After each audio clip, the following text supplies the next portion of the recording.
Students, welcome to tryst with biology.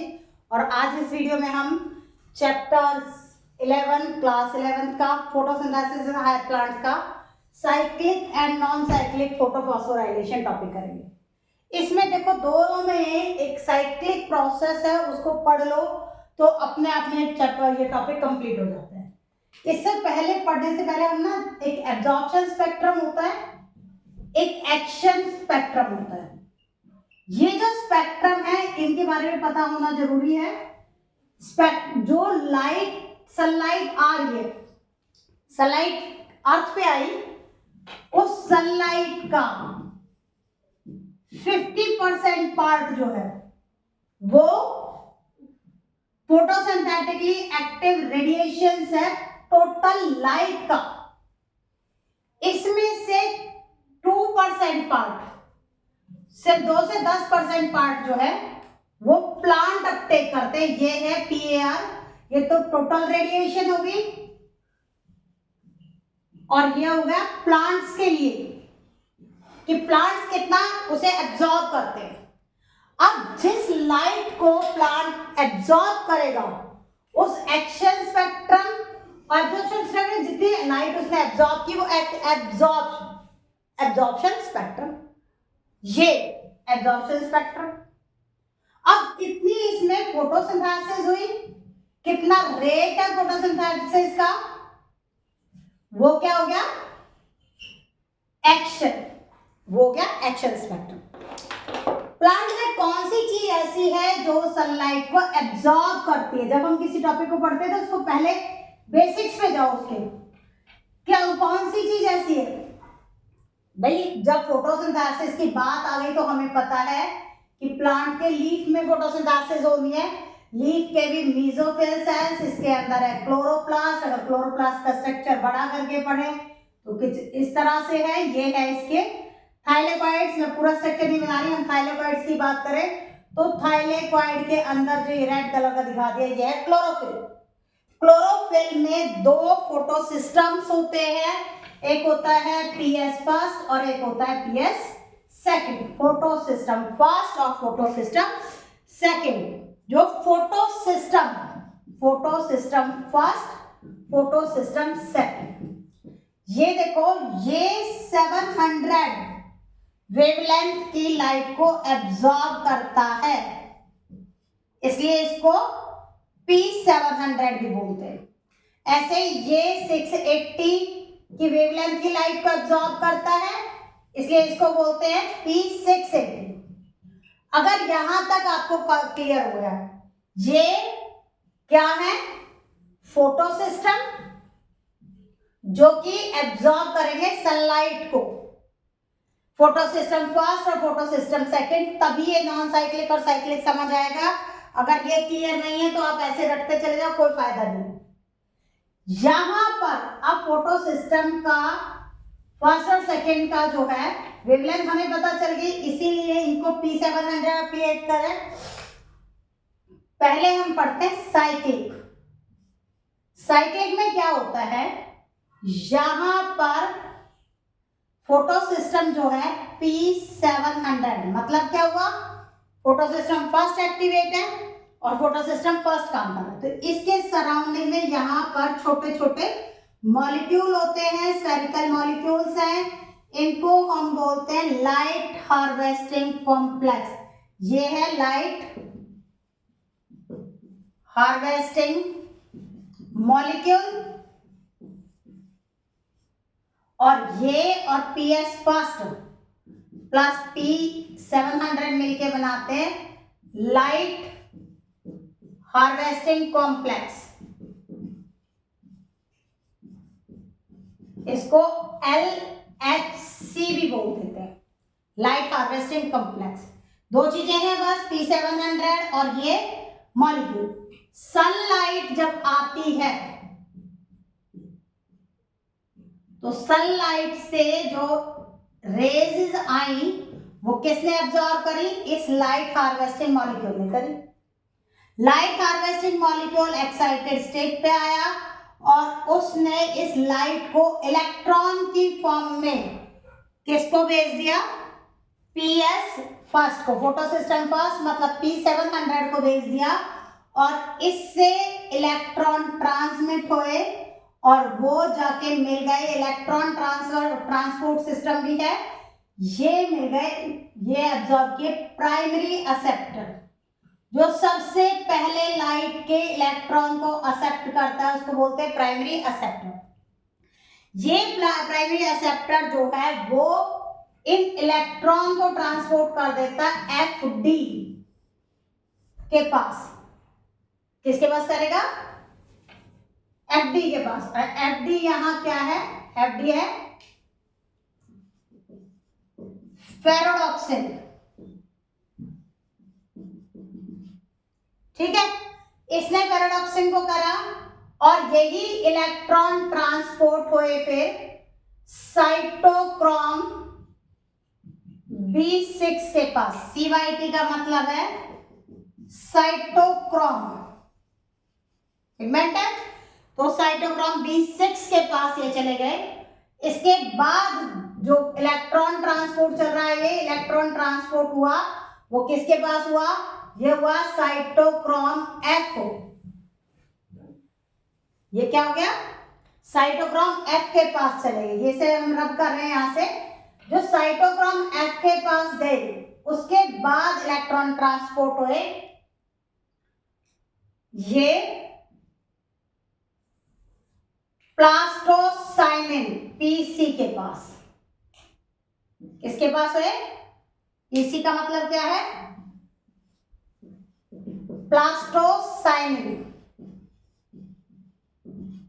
और फिर ये इलेक्ट्रॉन वापस आ गए इसी साइक्लिक प्रोसेस में। जितने यूज करने थे उतने यूज कर ले। क्यों हो रहा है ये प्रोसेस? भाई क्या जरूरत है इलेक्ट्रॉन ट्रांसपोर्ट करने की? क्यों ये कॉम्प्लेक्स वर्क कर रहा है इसमें? और एक्चुअल में प्रोसेस कहां हो रहा है? ये प्रोसेस में जो थाइलेकॉइड है ना, उसके मेम्ब्रेन पर यहां होता है PS फर्स्ट, ये PS सेकेंड, और ये जो है साइटोक्रोम सिस्टम इस जगह पे होती है। ये जो इलेक्ट्रॉन है ना, जो ये इलेक्ट्रॉन है ये यहाँ एक्यूमुलेट होते हैं इसके थाइलेकॉइड प्लेट समझो, प्लेट की किनारे पे जो दो लाइन वाली प्लेट होती है ना शादियों में मिलती है, उसको समझो, उसके किनारे पे तो बन रही है। और जो इलेक्ट्रॉन है ये जब ट्रांसफर हो रहे हैं तो इलेक्ट्रॉन इमिट होकर कहाँ एक्यूमुलेट हो रहे हैं? ये एक्यूमुलेट हो रहे हैं ल्यूमेन में, थाइलेकॉइड के अंदर जो खाली जगह है उसमें। उससे बाद यहाँ ये ATP बनाते हैं। मेन जो काम है इस पूरे सिस्टम का, चाहे वो साइक्लिक है चाहे नॉन साइक्लिक है, ये लाइट रिएक्शंस है। लाइट रिएक्शन का मतलब है अगर लाइट अवेलेबल है, दिन के टाइम पे बात हो रही है, पेड़ों के अंदर क्या होता है, तो दिन के टाइम पे प्लांट्स के अंदर फोटोसाइक्लिक और नॉन साइक्लिक फोटोफॉस्फोराइलेशन चलती है, जो कि साइक्लिक प्रोसेस हम पढ़ रहे हैं पहले, साइक्लिक में ये प्रोसेस हो गया। अब क्यों हुआ? अभी ये बात हो रही थी, तो यहां क्या बनते हैं? ATP बनते हैं। ये वाला स्टेप और ये वाला स्टेप, इन दोनों पे एक ATP मॉलिक्यूल बनाते हुए दिखाओ। भाई अब इस चीज को भी समझो बेटा, देखो कभी भी ATP बनाने दिखाने है ना, तो इसका मतलब है एरो को जो चीज बन रही है उसकी साइड ऐसे कर दो। यहां मैंने ADP लिखा और यहां ATP लिखा, इसका मतलब क्या है? ADP से ATP बने। ADP एडिनोसाइन डाइफॉस्फेट, एडिनोसिन के साथ 2 फॉस्फेट जुड़े हुए हैं। ये ATP एडिनोसाइन के साथ 3 फॉस्फेट जुड़े हुए हैं। तो जब छोटा मॉलिक्यूल है, इससे बड़ा मॉलिक्यूल बन रहा है, तो एनर्जी फॉर्मेशन हो रही है, नई चीज बन रही है ना, उसमें एक चीज ऐड हो रही है। और अगर मैं इस एरो को उल्टा कर दूं ऐसे, तो अब ये क्या है? बड़ी से छोटी चीज बन रही है, तो एनर्जी यूज हुई। ये अगर ऐसे आता है इसका मतलब है ATP यूज हुए, और अगर हम एरो को नीचे की साइड लगा दें, ऐसे ATP की साइड लगा दें, तो ये क्या होगा? ATP फॉर्म, एनर्जी बनी है। तो यहां हम कह रहे हैं कि लाइट रिएक्शन है, दिन में पेड़ अपनी एनर्जी बनाते हैं, उसको यूज करना है उन्होंने। तो लाइट रिएक्शन क्या करेगी? एनर्जी फॉर्मेशन करेगी। ये पूरा सिस्टम ATP बनाने के लिए यूज किया जा रहा है, ठीक है। इन दोनों स्टेप पे आप ATP की मॉलिक्यूल की सिंथेसिस दिखा दोगे और ये आपका कंप्लीट हो जाता है साइक्लिक फोटोफॉस्फोराइलेशन। क्या है? P700 से इलेक्ट्रॉन ट्रांसपोर्ट हुए, प्राइमरी एक्सेप्टर ने पकड़े, प्राइमरी एक्सेप्टर से फेरेडॉक्सिन ने पकड़ लिए, फेरेडॉक्सिन से ट्रांसपोर्ट हुए साइटोक्रोम B6 के पास by the formation of energy molecule ATP। Cytochrome B6 transport their electron into the cytochrome F by formation of ATP molecule. They transfer the electron into plastocyanin and then electron come into the cyclic process. Cyclic process में आगे फिर अब दूसरी बात पे चलते हैं। दूसरा किस पे? अब आती है हमारी नॉन साइक्लिक की। तो नॉन साइक्लिक अब आप लोग अगर ड्रॉ कर रहे हो तो इसको पहले बनाओगे एक, दूसरी बनाओगे तो दोबारा। नॉन साइक्लिक पढ़ने के लिए साइक्लिक आनी जरूरी है, इसी से कनेक्टेड होती है। हम ये कहते हैं कि फोटोसिंथेसिस में प्लांट्स कार्बन डाइऑक्साइड लेते हैं, वाटर लेते हैं और एनर्जी रिलीज करते हैं। तो एनर्जी तो मिल गई, यहाँ एटीपी। यहां पर कार्बन डाइऑक्साइड कैसे यूज होगी और कौन सा जो ग्लूकोज है, स्टार्च है, वो कैसे बनेगा, वो डार्क रिएक्शन में अगले वीडियो में आएगा। लेकिन यहाँ क्या है? यहाँ आपने एटीपी फॉर्मेशन पढ़नी है जो कि लाइट रिएक्शन है जब सनलाइट आ रही है प्लांट के पास। इसमें देखो यहाँ वाटर के बारे में हम पढ़ेंगे। यहाँ हम इसी प्रोसेस में 4 वाटर मॉलिक्यूल हैं जो कि टूटते हैं 4 हाइड्रोजन में plus 4 electron plus O2, 2O2, 2 oxygen molecule. ये ऑक्सीजन मॉलिक्यूल कहाँ चले गए? एनवायरनमेंट में चले गए। प्लांट हमें ऑक्सीजन देते हैं तो वो ऑक्सीजन कहाँ से निकलती है? By splitting of water. ये जो रिएक्शन लिख दी ये क्या है? स्प्लिटिंग ऑफ वाटर, और इसको फोटोलाइसिस भी बोलते हैं, फोटोलाइसिस। ठीक है। अब ये जो है ऑक्सीजन, ये तो एनवायरनमेंट में चले गए, पेड़ को कोई काम नहीं इससे। यहां से ये हाइड्रोजन इसने उठाए और ये हाइड्रोजन पहुंच गए ऊपर फेरेडॉक्सिन के पास। फेरेडॉक्सिन से एक एंजाइम होता है रेडक्टेज, उसके पास पहुंचते हैं। रेडक्टेज एंजाइम, ये एंजाइम जो है ये NADP को, ये NADP है और ये हाइड्रोजन ऐड हो गए इसमें, और ये NADP जो H है, NADPH, ये बन गया NADPH2+H,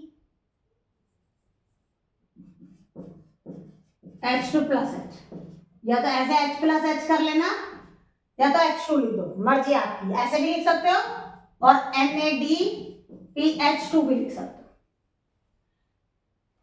हो। आया समझ कि NADP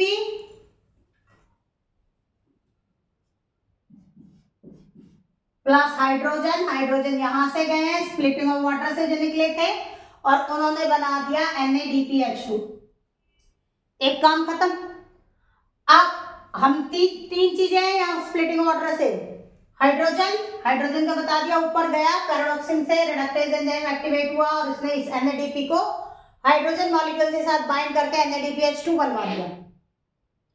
दूसरा, ऑक्सीजन रिलीज हुई थी, वो एनवायरनमेंट में चली गई, प्लांट में उसका कोई काम नहीं है। तीसरी चीज क्या बची? इलेक्ट्रॉन। अब ये इलेक्ट्रॉन ये रिसीव करता है फोटोसिस्टम सेकेंड, और इसको क्या लिखते हैं? P680। इसके पास भी क्या होंगे? इसके पास भी तो लाइट हार्वेस्टिंग कॉम्प्लेक्स होगा, ये भी लाइट हार्वेस्टिंग मॉलिक्यूल ले रहा है और इससे ये इलेक्ट्रॉन ट्रांसपोर्ट हुए यहां, और यहां से ये इलेक्ट्रॉन ट्रांसपोर्ट हुए क्यू का मतलब है क्वेनिन।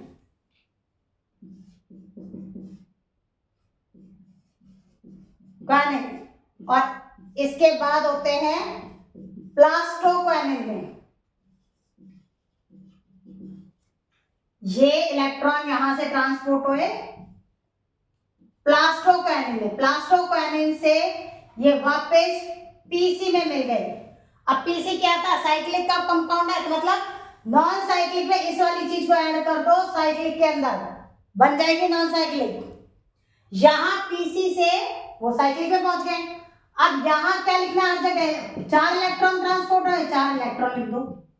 इन दोनों स्टेप में क्यू से पीक्यू और पीक्यू से पीसी, इन दोनों स्टेप में एटीपी फॉर्मेशन दिखा दो।